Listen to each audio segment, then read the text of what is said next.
Iron Man doesn't notice it at first. The silence. No portals tearing the sky open, no aliens, no dramatic warnings screaming through his HUD. Just night. And that uncomfortable feeling that someone is watching him without needing to be seen. That's what people misunderstand about danger. They think it always arrives loudly. It doesn't. Sometimes the worst threats are quiet, because quiet means control. Now, imagine this. For 1 week, Iron Man doesn't fight his villains, he fights Batman's. And Batman gets Iron Man's problems. Same intelligence, same money, same talent for making enemies. Different ecosystems. On paper, it sounds fair, a simple swap, a fun crossover. But the longer you think about it, the less fair it becomes, because villains aren't just enemies, they're environments. Batman's villains don't attack the body first, they attack the mind. Iron Man's villains don't care about your mind. They care about what breaks when something with superhuman force hits the world at speed. Same week, different kind of suffering. Let's start where the illusion looks strongest, Iron Man and Gotham. At first glance, Tony should dominate. His suit can fly, scan buildings, track heat signatures, predict movement, run probability models. And Gotham? Gotham is full of people. No alien armies, no gods, no cosmic weapons. So yes, at first Tony feels fine, almost bored. He patrols the skyline like he owns it, because to him, he does. He looks down at the city the way he looks at everything, as a system. Patterns, inputs, outputs. And for about 5 minutes, that works. Then Gotham does what Gotham always does. It refuses to behave. Gotham isn't dangerous because it's big. It's dangerous because it's sick. Not just dark physically, psychologically. The rooftops don't feel like vantage points. They feel like traps waiting to be triggered. Every alley looks like a place where someone disappears, and nobody even pretends they'll be found. Batman thrives here because he was shaped by this place. He knows the rhythm, the neighborhoods, which crimes are real, and which ones are bait. Batman doesn't just fight villains, he fights patterns. Iron Man doesn't have patterns, he has data. And Gotham is the kind of city that lies to data. Tony's greatest strength, information, becomes a liability. Because the moment you rely on a system, someone smart enough will poison it. At first, Iron Man looks unstoppable. A gang tries something simple. He drops in, shuts it down, leaves. A weapons deal goes sideways. He confiscates the hardware, tags the suspects. Efficient. Clean. He's thinking, that's it? That's Gotham. And that's how you know he's already in trouble.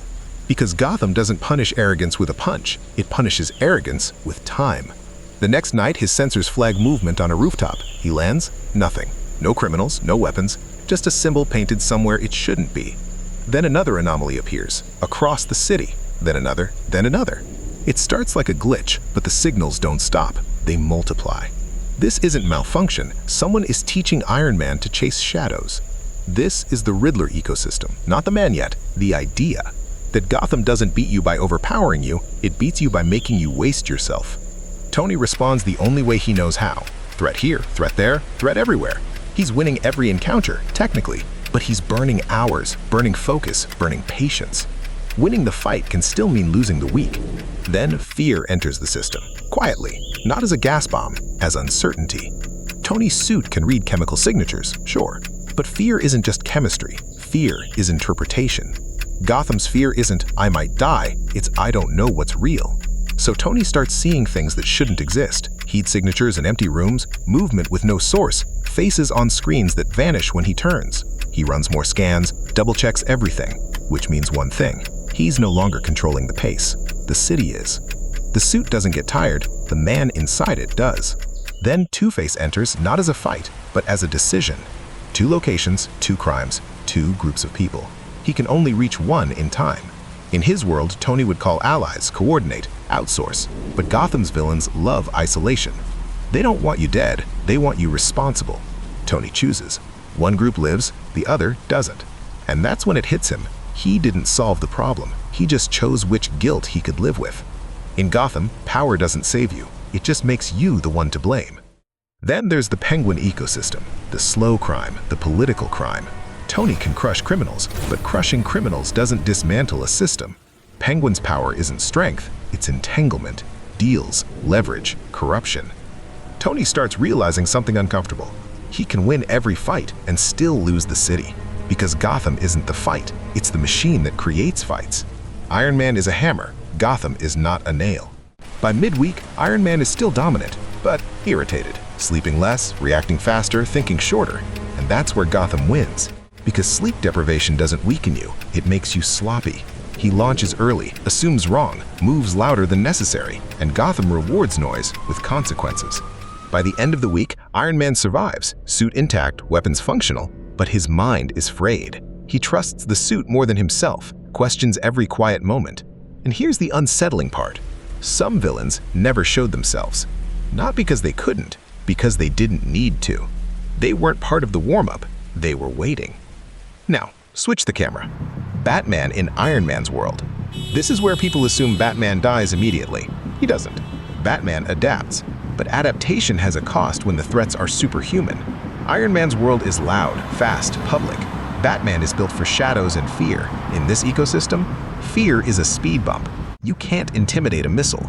Batman tries his usual tools: stealth, recon, positioning. It works, until it doesn't. Because Iron Man's villains don't give you time. Whiplash is the perfect example. Fast, violent, relentless. Those electric whips aren't strategic, they're about pace. Batman can dodge, but one hit changes everything. And the environment?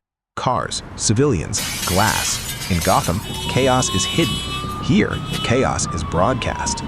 Batman isn't just fighting the villain, he's fighting the city. Then comes the brute force problem. Iron Monger level threats. Not clever, not subtle, just weight and firepower.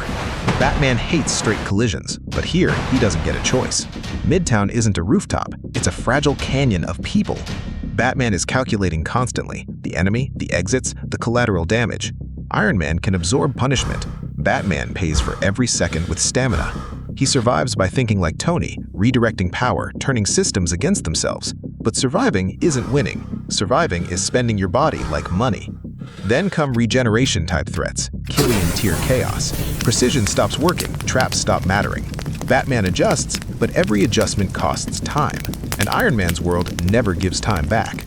By the end of the week, Batman is exhausted, bruised, drained, but still centered. Because Batman lives under pressure, chaos doesn't shock him, it just taxes him. Iron Man finishes polished on the outside, but mentally unstable. Because Iron Man needs certainty, and Gotham gives ambiguity. Batman's week breaks the body, Iron Man's week breaks the calm. Here's what people miss about villains. They aren't obstacles, they're sculptors.